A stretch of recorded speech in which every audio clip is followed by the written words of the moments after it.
मैं मजदूर का बेटा हूँ। जब हमारे घर में मजदूरी होता है तो 2 वक्त का चूल्हा जलता है।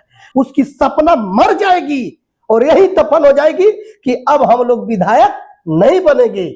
बिंद हो, बिलदार हो, नुनिया हो, मलाह हो, टियर हो, बनपर हो, चाय हो, केवट हो, गोढ़ी हो, आजादी के बाद इस समाज का कोई नैया का खेवनहार मिला है। तेजस्वी यादव का आपका प्रचार करने के लिए आएंगे। गरीब कार्यकर्ताओं का दफन करने के लिए लगे हुए हैं, लेकिन ये बाल गोविंद दफन नहीं होने देगा। बाल गोविंद बिंद जी भभुआ से लड़ने वाले थे, चैनपुर में कैसे मन बना? देखिए, माननीय मुकेश सहनी जी ने कहा कि हमने बाल गोविंद बिंद के लिए चैनपुर चुना। जो आरजेडी के जो प्रत्याशी हैं बृजकिशोर बिंद जी, फिर उनका क्या होगा? ये बाल गोविंद बिंद जी हैं और ये काफी इस समय चर्चा में है। ये चर्चा तो तब बन गई कि जब कैमूर के चैनपुर विधानसभा की सीट पे महागठबंधन के 2 प्रत्याशी हो गए और ये भी बिंद समाज से है और आरजेडी ने बृजकिशोर बिंद को, जो कि पूर्व मंत्री रहे हैं, उनको टिकट दे दिया है। तो यहाँ की जो लड़ाई और यहाँ के जो वोटर्स हैं और यहाँ के जो कहे समर्थक हैं, वो असमंजस में पड़ गए हैं कि आखिर ये होगा कैसे, हम लोग किनकी तरफ जाएं और किनका साथ देना चाहिए। वही सारी चीजें क्लियर करने के लिए हमारा एक प्रयास है, वो हम देखते हैं कितना हम लोग सफल हो पाते हैं। नेताजी, चैनपुर विधानसभा की शांति तो भंग हो गई है इस समय। कहाँ भंग है? अब तो शांति ही शांति है। कैसे? सारे यहाँ महागठबंधन के कार्यकर्ताओं में जोश है कि अब यहाँ एक किसी पार्टी का कार्यकर्ता चुनाव लड़ रहा है। ठीक है, मैं पूछना चाहता हूं कि पार्टी का फरमान होता है, कार्यकर्ता की माँ बीमार रहती है लेकिन वो माँ को दवाई नहीं कर पाता है और वह पैसा गाड़ी भाड़ा लगाकर पार्टी का झंडा लगाता है, पार्टी के फरमान को पूरा करता है। घर में बच्चा को ट्यूशन का पैसा रहता है लेकिन बच्चा का ट्यूशन का पैसा कार्यकर्ता नहीं दे पाता है, लेकिन पार्टी का जो फरमान होता है वो पार्टी के लिए काम करता है, जाकर अपना खेती छोड़ देता है। सोच लीजिए। और वह कार्यकर्ता जब आता है उसके अंदर एक सपना होता है कि जो हमारे महापुरुषों का सपना था, कर्पूरी जी का या एपीजे अब्दुल कलाम साहब का या बाबा साहब का या आदरणीय लालू प्रसाद जी का विचारधारा है कि एक दिन मजदूर का बेटा, एक दिन झुग्गी झोपड़ी का बेटा सदन में पहुंचेगा। बाल गोविंद बिंद कहाँ के रहने वाले हैं? जी, मेरा चांद प्रखंड में घर है और मैं आप लोगों को बता देना चाहता हूँ। चांद प्रखंड में गांव का नाम है? ग्राम कुड्डी है। चांद प्रखंड में ग्राम कुड्डी है और मैं बता देना चाहता हूँ कि मैं मजदूर का बेटा हूँ। मैं मजदूर का बेटा हूँ। जब हमारे घर में मजदूरी होता है तो 2 वक्त का चूल्हा जलता है। मैं इसलिए राजनीति में आया कि वास्तव में मैं देखना चाहता हूँ कि वास्तव में गरीब, जो लालू प्रसाद जी का विचारधारा है, जो बाबा साहब कहकर गए हैं कि एक दिन झुग्गी झोपड़ी का बेटा सदन में पहुंचेगा, तो क्या यह विचारधारा जीवित है कि नहीं जीवित है? इसलिए मैं चुनाव लड़ रहा हूं। और कार्यकर्ता से मैं अपील कर रहा हूं महागठबंधन के कि यदि महागठबंधन के कार्यकर्ता यदि बाल गोविंद के साथ नहीं आएंगे तो कल आप लोग भी मजदूर के बेटा है, कल आप लोग का भी इस लाइन में खड़ा होइएगा तो कहीं ना कहीं पैरासूट से आकर आदमी आपके राजनीति का हत्या करेगा। उस दिन आपको दर्द कैसा होगा? नेताजी, एक चीज आपने बताया कि धन बल की बहुत जरूरत पड़ती है चुनाव में, जैसा कि आपने बताया कि मैं एक मजदूर का बेटा हूँ। किस प्रकार से व्यवस्था हो पा रही है? क्योंकि इस समय चुनाव हो जो है वो धन बल का चीज हो गया। देखिए, हमारे जितने भी महागठबंधन के साथी हैं सब हमारे अपने स्तर से चल रहे हैं। जैसे धर्मेंद्र जी मेरे साथी हैं, विनय जी हैं, तमाम साथी हैं।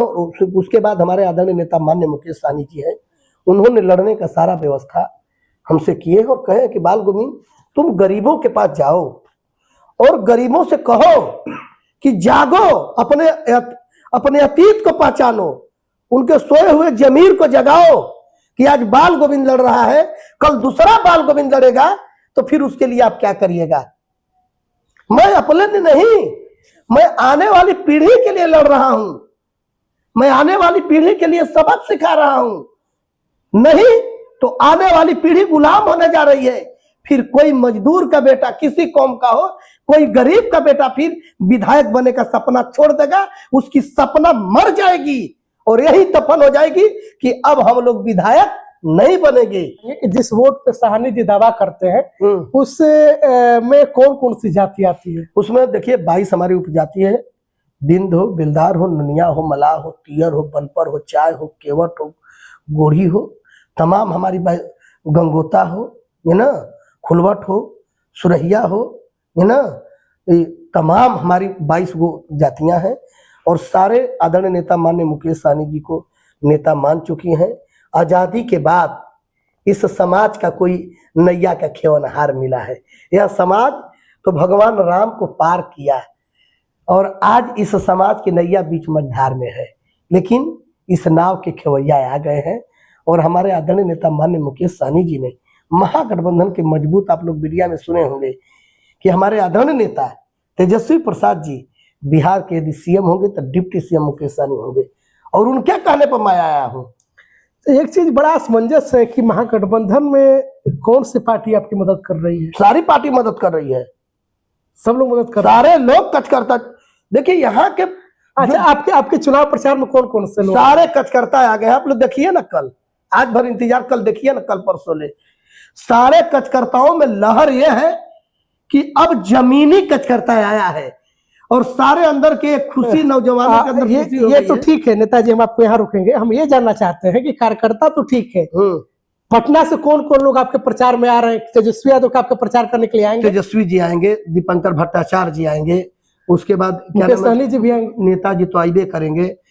उसके बाद राजेश राम जी आएंगे, कृष्णा वर्लू आएंगे, तमाम अब्दुल बारी सिद्दीकी साहब आएंगे। कब आपकी प्रोग्राम लग रही है? बस प्रोग्राम नेताजी वहां से फिक्स करेंगे और फिक्स होने के बाद सारे कार्यक्रम लग जाएंगे। आरजेडी के टिकट पे तो बृजकिशोर बिंद जी लड़े हुए हैं चुनाव, तो फिर तेजस्वी यादव आपके लिए क्यों लड़ेंगे? देखिए, आपके लिए आएंगे। यहाँ के कचकर्ता जान चुके हैं, ठीक है। एक बार यहाँ का महागठबंधन धोखा भभुआ खा चुका है, ठीक है, और उसी पक्ति के लोग बड़े नेता हैं, ठीक है ना। इनको न समाज से मतलब है, न पार्टी से मतलब है, ठीक है ना, अपने स्वार्थ से मतलब है। और महागठबंधन के लोगों से मैं कहना चाहता हूं कि आप लोग भभुआ के विधानसभा पर नजर रखते हुए आप लोग विचार करें, नहीं तो फिर महागठबंधन के सभी कार्यकर्ताओं को पछताना पड़ जाएगा और फिर 25 बीतेगा, फिर 30 में वही हाल होगा। ये सिलसिला को नहीं महागठबंधन के जमीनी कार्यकर्ता नहीं खत्म करेंगे तो एक बार यदि सिलसिला ढलेगा तो फिर यहाँ का जो कार्यकर्ता है मायूस होकर घर बैठ जाएगा। और उसकी जो अंदर जो गरीब तमाम नौजवानों के अंदर एक सोच है कि एक दिन हम भी संविधान पढ़ता है, किताब पढ़ता है, आदरणीय नेता लालू प्रसाद जी का भाषण सुनता है, तो उनके अंदर जोश जागता है एक दिन हम भी सदन में पहुंचेंगे तो गरीबों का आवाज रखेंगे। लेकिन यदि नहीं संभरा तो कल उनकी अंदर की आत्मा दफन हो जाएगी। और लोग लगे हुए हैं यहाँ गरीबों का, गरीब कार्यकर्ताओं का दफन करने के लिए लगे हुए हैं, लेकिन ये बाल गोविंद दफन नहीं होने देगा। बाल गोविंद बिंद जी भभुआ से लड़ने वाले थे, चैनपुर में कैसे मन बना? देखिए, एक चीज है कि पहले आप लोग, हमारे वीआईपी पार्टी का पंचायत कमेटी बन रहा था, हम 4 महीना पहले से, आप जाइएगा समाज में, हम चैनपुर ही तैयारी कर रहे थे। अच्छा, ठीक है। हम कोऑर्डिनेशन कमेटी के सदस्य हैं। कोऑर्डिनेशन कमेटी में बैठे थे, रणविजय भाई थे। रणविजय भाई ने कहा कि बाल गोविंद भाई थोड़ा नेताजी से कहिए कि चुनाव लड़ेंगे। माननीय मुकेश सहनी जी ने कहा कि हमने बाल गोविंद बिंद के लिए चैनपुर चुना, ठीक है ना, और हमने ये क्या नाम है कि बाबू बरही सीट को मैंने छोड़ दिया, ठीक है ना। तो फिर यहाँ जो आरजेडी के जो प्रत्याशी हैं बृजकिशोर बिंद जी, फिर उनका क्या होगा? उनका क्या होगा? कहाँ आरजेडी में कभी रहे हैं? आरजेडी में कहाँ रहे हैं? आरजेडी देखिए, कुछ लोग हैं कि फिर चले जाते हैं दूसरे जगह धंधा करने। अच्छा, मैं दावे के साथ कहना चाहता हूँ, अभी कुछ पटना से कुछ अच्छे लोग हमको फोन किए थे कि बाल गोविंद जी, हम लोग चाह रहे थे कि भभुआ का कहानी दोहराया जाए, लेकिन आपने तो अड़चन डाल दिया, लेकिन पुनः उनकी घर वापसी हो रही है। क्योंकि ऐसी बात है, कहाँ ऐसी बात है? तो क्या मतलब आपका कहने का मतलब है कि क्या बृजकिशोर बिंद फिर से बीजेपी में जा रहे हैं?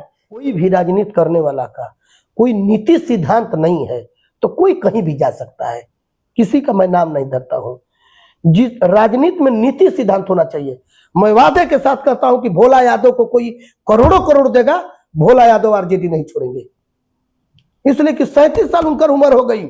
उनको कोई राज्यसभा भेज दे, कोई एमएलसी बना दे, कोई कुछ बन दे, मैं दावे के साथ कहता हूं कि भोला यादव नहीं छोड़ सकते हैं। बाल गोविंद को कोई कुछ कर देगा, बाल गोविंद वीआईपी नहीं छोड़ सकता, क्योंकि मेरे लिए विधायक ही मायने नहीं है, मेरे लिए पार्टी मायने है, मेरे लिए पार्टी का नीति सिद्धांत मालूम है।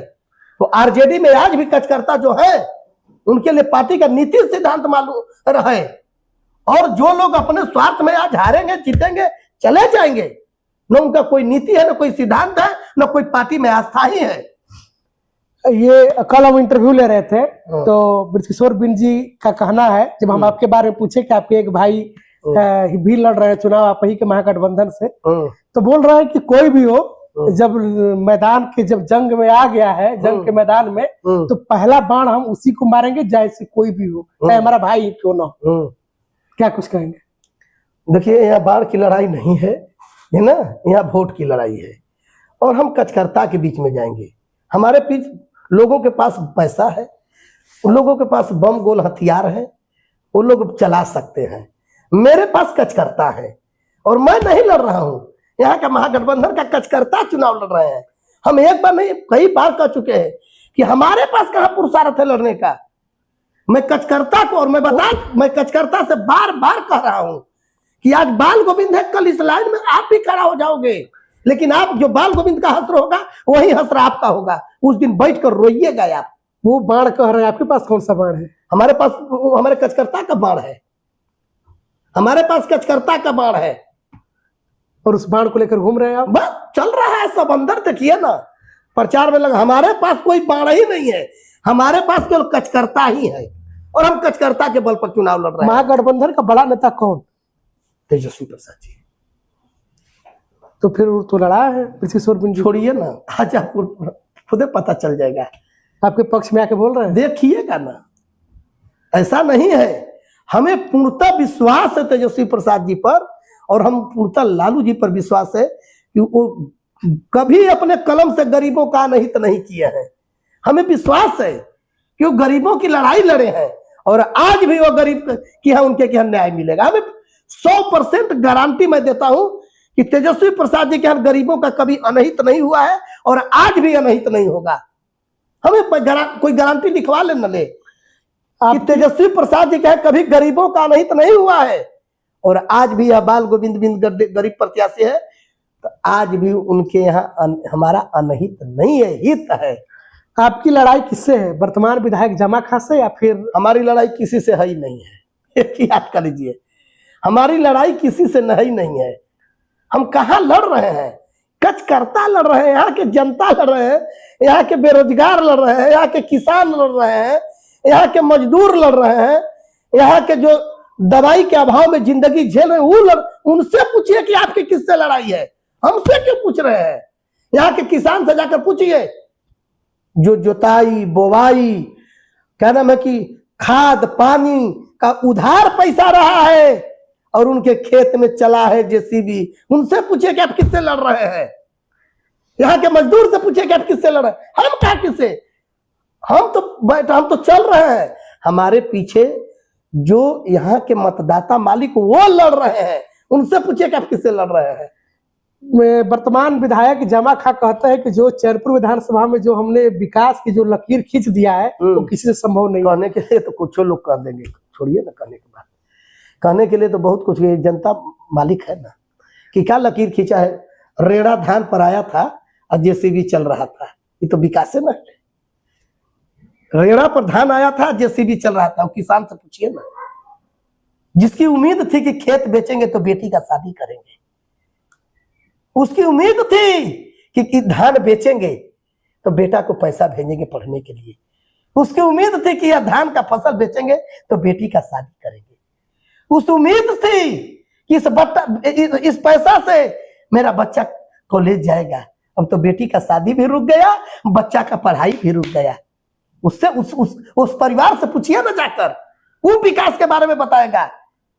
वो तो कह रहे मेडिकल कॉलेज ला दिए हम। छोड़ा ना, मेडिकल कॉलेज लाने का मतलब तो पहले ही से मेडिकल कॉलेज आज है, अब पहला बार मेडिकल कॉलेज बिहार में बन रहा है, पहला बार बिहार में बना, बिहार में मेडिकल कॉलेज। अच्छा, आपको जनता चुनती है तो आप क्या क्या करेंगे, थोड़ा जनता को देखिए, मैं मजदूर का बेटा हूँ, मेरी जिंदगी समर्पित रहेगी जनता के बीच में, और जनता के बीच में यह फकीर का बेटा एक ऐसा लकीर खींच कर जाएगा कि आने वाली पीढ़ी उस लकीर पर चलेगी।